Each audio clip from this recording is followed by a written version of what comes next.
for 2.5 minutes. Thank you. Commissioner, if any of us woke up one morning to find our rich neighbour had dumped their toxic rubbish on our front yard, we would be furious, and yet that is what the EU is doing every day. Every year, tons of toxic waste is shipped from the EU to developing countries against European environmental law, smuggled through ports with very weak controls. Almost 3/4 of electric waste in the EU is unaccounted for, and only 1/3 of electronic waste is treated according to EU legislation. In the UK, the average Briton throws away 4 pieces of electronic waste every year.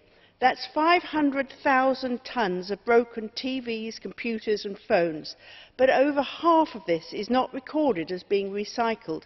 It just disappears. And that's only in my own country. The export of controlled waste from the EU for disposal is prohibited under current legislations, yet annually illegal shipments from the EU are thought to average about 22,000 tonnes. The WE Directive states that exported electronic items must be in working order. However, this relies on effective EU-wide inspection policies, which are clearly missing. This waste contains lead, cadmium, barium, mercury, brominated flame retardants and other chemicals and plastics that become hazardous when burned. And burning is often the cheapest method to recover these valuable metals, as adults and children scramble over the dumps of rubbish in their quest to earn a few cents. We cannot ignore the environmental and health impacts of this scandal, which affect the most vulnerable. Frankly, as a European, I am ashamed. I thank the Commissioner for the answers and the responses, but we need to know the specifics of how he is going to close this loophole in the Waste Shipment Regulation.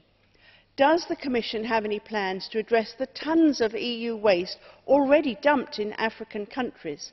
And does the Waste Shipment Regulation need to be revised, or is it just a matter of enforcement? This is an urgent problem and action needs to be taken now, and I await your response. Thank you. Thank you very much, Mrs. Bearder. Now, Mrs. Rosbach for 2 minutes.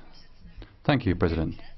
I'm happy that so many colleagues are aware that our waste doesn't just disappear by itself. Unfortunately, it ends up somewhere where nobody looks after it. So that's nothing new, because many years ago